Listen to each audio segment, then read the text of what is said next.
13 pour moi, ça représente 13. 1 plus 3, 4. Tu peux le diviser. Tu peux pas le diviser. Tu peux le multiplier. Ça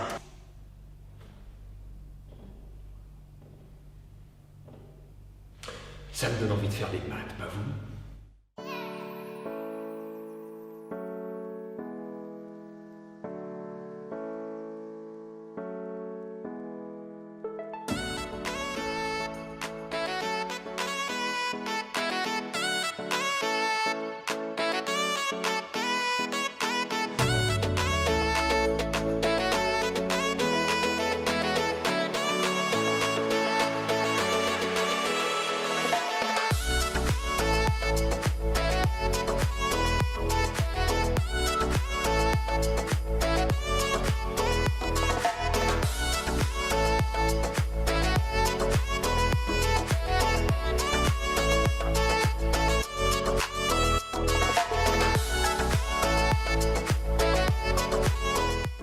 Aujourd'hui, nous allons parler des tableaux de contingence. Ce sont des tableaux à double entrée qui permettent d'étudier le lien entre deux variables, l'une étant placée en ligne et l'autre en colonne. Il existe un cas particulier que nous allons aborder ici, puisque c'est surtout ça qui va nous intéresser, les tests diagnostiques. Ce sont des tableaux de contingence qui sont utilisés pour étudier la capacité d'un test à être un bon test de dépistage ou de confirmation d'une maladie. Il se présente comme suit. Mais attention, ce tableau n'est pas représentatif de la population étudiée. Partons du principe que ce test concerne une maladie quelconque que pour des raisons évidentes de simplicité, je vais appeler totalement par hasard la ferrolévigarophilie. Cette maladie a une prévalence de, on va dire 0,1%, c'est-à-dire que sur 1000 habitants, vous aurez à peu près un ferrolévigarophile. Pour ce qui est des abréviations, M+, ce sont les malades, le total des malades se trouvant en bas de la colonne. M-, ce sont les sains ou les personnes non malades, le total se trouvant aussi en bas de la colonne correspondante. Pour ce qui est des tests positifs, ce sont toutes les personnes dont le test a donné un résultat positif, le total se trouvant au bout de la ligne, et vous verrez qu'il en existe en fait deux sortes. Pour ce qui est des tests négatifs, c'est à peu près similaire aux tests positifs, ce sont des personnes dont le test est revenu négatif et le total se trouve au bout de la ligne. Donc dans les quelques types différents de patients, maintenant, nous allons nous concentrer un peu sur les cases. Nous pouvons avoir les vrais positifs qui sont à l'intersection entre les personnes positives et les personnes malades et qui sont donc des personnes dont le test est positif et qui sont malades, les deux en même temps. Les vrais négatifs sont à l'intersection entre la colonne des sains et la ligne des négatifs. Ce sont donc des personnes non malades dont le test est revenu négatif. Maintenant, les parties un peu plus rigolotes, à savoir les faux positifs, qui eux sont à l'intersection entre la ligne des positifs et la colonne des non malades. Ce sont donc des personnes non malades, mais dont le test est tout de même revenu positif. Un peu de la même façon, les faux négatifs sont des personnes malades, mais malgré leur état, ont un test qui est revenu négatif. Avec lui vient quelques notions assez importantes. Tout d'abord, la prévalence de la maladie que l'on note P.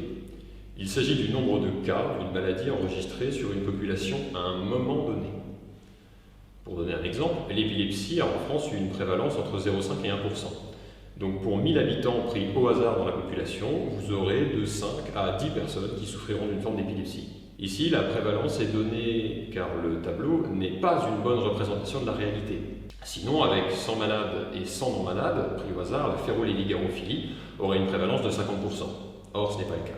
La prévalence n'est pas à confondre avec l'incidence, qui, elle, est la quantité de nouveaux cas par unité de temps. Donc, plus l'incidence est élevée, plus votre maladie va se répandre vite dans une population. La sensibilité. Alors, ce n'est pas la propriété de réagir d'une façon adéquate aux modifications du milieu, mais bien la probabilité d'être positif, sachant que l'on est malade. C'est donc une probabilité conditionnelle. Mais dis-moi, Jamy, comment est-ce qu'on calcule cette merde? Eh bien, c'est très simple, mon cher Fred. On prend les vrais positifs qu'on divise par la somme de tous les malades, à savoir, si on prend les abréviations, VP divisé par VP plus FF. Vrai positif divisé par vrai positif plus faux négatif. Si on reprend mon merveilleux tableau et qu'on fait le calcul, on obtient 45 divisé par 45 plus 5, soit 45 divisé par 50, environ 0,9. Avec ce test, la probabilité d'avoir un test positif si on est malade est donc de 90%. La spécificité, notée SP, représente quant à elle la probabilité d'être négatif, sachant que l'on est sain. Le calcul est similaire à celui de la sensibilité. On prend les vrais négatifs qu'on divise par la somme de tous les sains, soit Vn divisé par Vn plus Fp. Les vrais négatifs divisés par les vrais négatifs plus les faux positifs. Si on reprend mon tableau, cela donne 35 divisé par 35 plus 15, soit à peu près 0,7. La probabilité d'avoir un test négatif si on est sain est donc de 70%. La valeur prédictive positive, nommée VPP, est la probabilité d'être malade, sachant que l'on est positif. C'est une des probabilités qui intéresse du coup le plus les patients, puisque dire à un patient « Vous êtes positif à la ferrolévigarophilie ». « Oh mon Dieu, docteur, vous êtes sûr ?» J'en suis sûr et certain à 99%. Et « Vous êtes positif à la ferrolévigarophilie ». « Oh mon Dieu, docteur, vous êtes sûr ?» Sûr et certain. À 50%, à peu près. Grosso modo. Une vache près, si vous préférez. Ça n'aura pas le même effet, vous en conviendrez, et connaître la valeur prédictive positive de votre traitement évitera à vos patients une douche froide. Maintenant, le calcul amusant mais simple.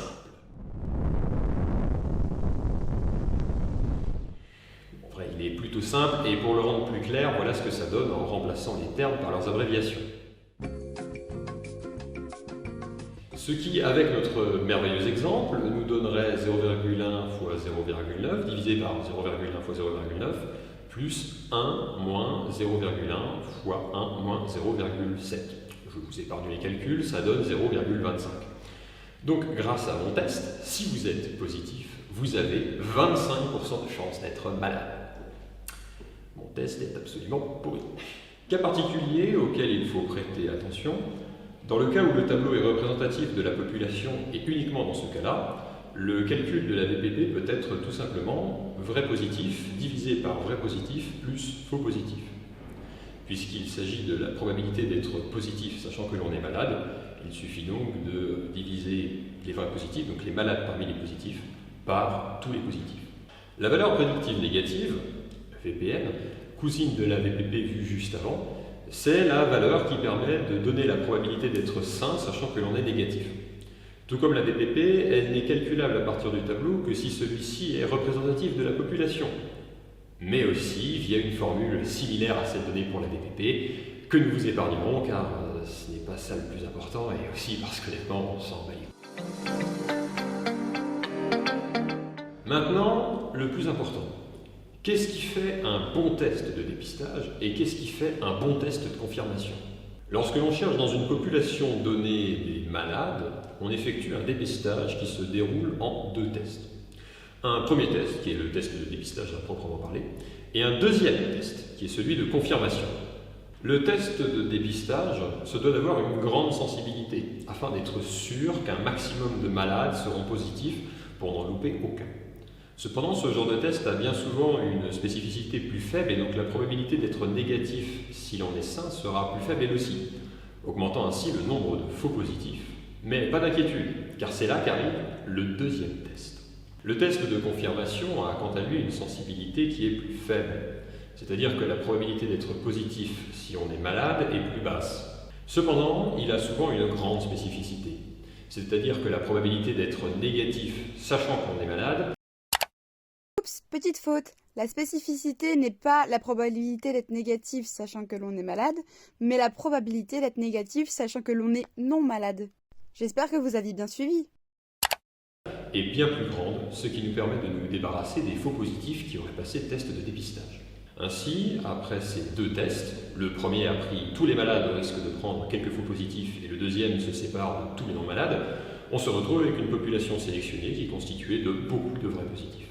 Nous vous avons rajouté quelques exemples supplémentaires dans les mouflages afin que vous puissiez mettre en pratique, mais aussi bien faire la différence entre des tableaux représentatifs et non représentatifs.